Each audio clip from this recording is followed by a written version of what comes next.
ہمیں تقریر وغیرہ کرنے کی عادت نہیں ہے، لکھنا تھوڑا بہت جانتے ہیں، بولنا تو بہت کم آتا ہے۔ اس کے علاوہ شاید آپ نے جو آپ اردو پڑھتے ہیں، آپ میں سے بہت سے لوگ، آپ نے دیکھا ہوگا کہ ہماری اردو شاعری میں ایک شخص کا بہت ذکر آتا ہے، اس کا نام ہوتا ہے ناصح۔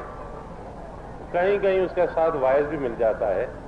وہ ناصح وہ آدمی ہوتا ہے جو کہ نصیحتیں کرتا رہتا ہے، اور ہر شاعر جو ہے اس کی یہ ہمیشہ سے یہ چڑھ رہی ہے کہ ہم ناصح کی بات نہیں سنیں گے، تو ہم تو شعر کہتے ہیں، اس لیے ہم نصیحتیں نہیں کیا کرتے، کیونکہ شاعر لوگ جو ہیں وہ تو ہمیشہ نصیحت کرنے والے سے گھبراتے ہیں، تو ہم آپ کو کیوں نصیحتیں کریں۔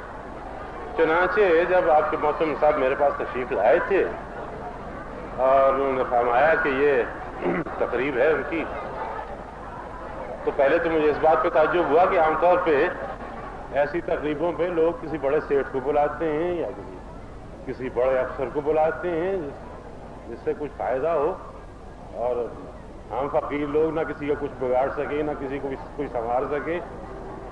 آخر ہمیں کیوں بلایا گیا؟ خیر، ہم نے کہا چلیے اتنے بچوں سے ملاقات ہو جائے گی، اور اس سے بڑھ کے تو کوئی خوشی ہوتی نہیں ہے کہ بچوں کی صورتیں نظر آئیں۔ تو آج راستے میں آتے ہوئے ہم نے سوچنا شروع کیا کہ اب وہاں جائیں گے تو صحیح، تو بچوں سے کہیں گے کیا، کیونکہ نصیحت تو ہم کرتے نہیں ہیں۔ پھر ہمیں علامہ اقبال کے 2-3 شعر یاد آئے، وہ ہم آپ کو سناتے ہیں۔ وہ شعر مشکل ہیں، اس لیے ہم کوشش کریں گے کہ آسان زبان میں اس کے معنی آپ کے لیے بیان کرتے ہیں۔ وہ ان کی ایک نظم ہے، اس کا نام ہے مسلمان کی زندگی۔ اس کے یہ 3 شعر ہیں، نظم تو لمبی ہے، میں صرف 3 شعر آپ کو سناتا ہوں، جس میں ایک طریقے سے انہوں نے یہ بتایا ہے کہ ایک اچھے مسلمان کی زندگی میں کیا کیا باتیں ہونی چاہیے، یا کیا کیا خوبیاں اس کو اپنے میں پیدا کرنی چاہیے۔ تو وہ شعر یوں ہے کہ بتاؤں تجھ کو مسلمان کی زندگی کیا ہے، یہ ہے نہایت اندیشہ و کمال جنوں۔ اچھا، نہایت کہتے ہیں کوئی چیز جو کہ حد سے زیادہ ہو، کسی چیز کی حد، اور اندیشے سے مراد ہے یہاں پہ ان کی سوچ بچار کرنا، غور کرنا، فکر کرنا۔ تو پہلے تو کہتے ہیں کہ مسلمان کی زندگی میں ایک تو یہ ہے کہ حد درجے کی عقل، حد درجے کا غور اور حد درجے کی فکر۔ دوسرا کہتے ہیں کہ نہایت اندیشہ و کمال جنوں۔ کمال اور نہایت ایک ہی چیز ہے۔ اب جنوں جیسے کہ آپ جانتے ہیں پاگل پن کو کہتے ہیں، یعنی عقل ایک طرف اور جنون اس کا الٹ، تو یہ دونوں باتیں کیسے جمع ہو گئی؟ تو جنوں سے یہ مراد ہے شوق اور لگن اور کسی چیز کی دھن اپنے میں پیدا کرنا۔ چنانچہ پہلے شعر کے معنی یہ ہے کہ مسلمان کی زندگی میں 2 باتیں ہوتی ہیں، ایک کہ انتہائی غور فکر کرنا، سوچ بچار کرنا، بغیر سوچے سمجھے کسی بات کو عمل میں نہیں لانا چاہیے، اور دوسرے جب کوئی بات ذہن میں آ جائے، کوئی بات پتہ چل جائے کہ یہ سچی بات ہے اور حق کی بات ہے، تو پھر پورے شوق کے ساتھ اور پورے لگن کے ساتھ اور پوری جان فشانی کے ساتھ وہ بات جو ہے اس کو سر انجام دینا چاہیے۔ یہ پہلا شعر ہے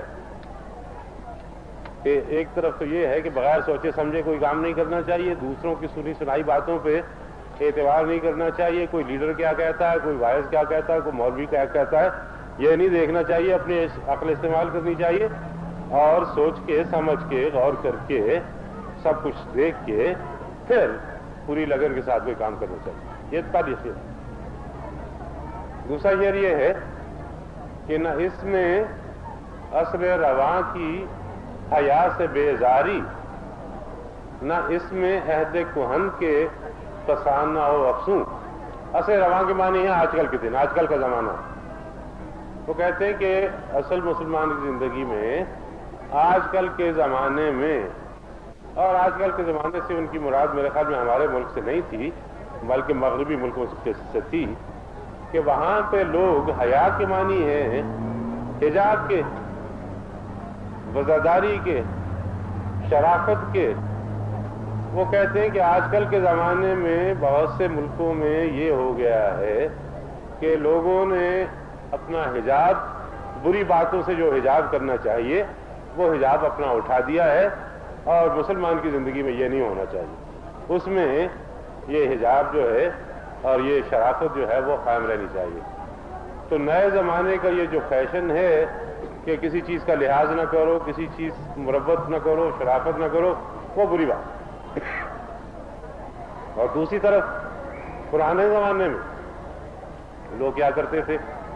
پرانے زمانے میں لوگوں کا علم بہت کم تھا، اس لیے وہ ٹونے اور ٹوٹکے اور جادو اور منتر اور گنڈے اور تعویذ اور یہ ساری چیزیں کیا کرتے تھے بغیر سوچے سمجھے کے۔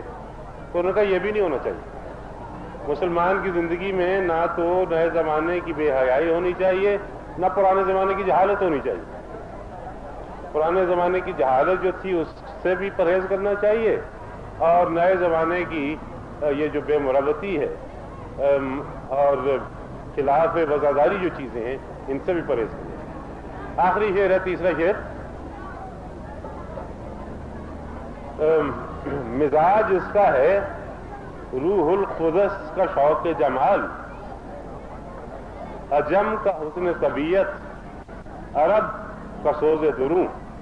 کہتے ہیں مسلمان کی زندگی کا مزاج یہ ہے روح القدس، یعنی وہ روح جو کہ سماوی روح ہے، وہ روح جو کہ ساری کائنات کی روح ہے، اس کا ذوق جمال، خوبصورتی کا ذوق، اچھی چیزوں کا شوق۔ چنانچہ مسلمان کی زندگی کی آخری شرط یہ ہے کہ جو بھی کوئی اچھا مسلمان ہے اسے سلیقے کا، اسے اچھی چیزوں کا ذوق ہو، اسے معلوم ہو کہ بھئی یہ چیز جو ہے یہ بدوضع ہے، یہ چیز جو ہے یہ خوبصورت ہے، یہ چیز باسلیقہ ہے، یہ چیز بے سلیقہ ہے۔ اور اس سلیقے کا، اس ذوق کا کی وہ تعریف یہ کرتے ہیں کہ ایک طرف تو ایرانیوں نے جو مختلف حسن کی چیزیں پیدا کی، قالین اور نقش و نگار اور تصاویر اور اشعار اور سب چیزیں، ایک تو اس ذوق سے ایک طرف تو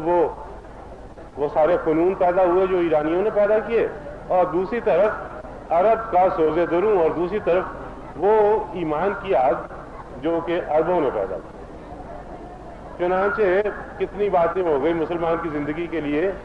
ایک پہلی بات یہ کہ غور کرنا، فکر کرنا، سوچ بچار کرنا۔ دوسرے یہ کہ اچھی باتوں کے لیے لگن پیدا کرنا، شوق پیدا کرنا۔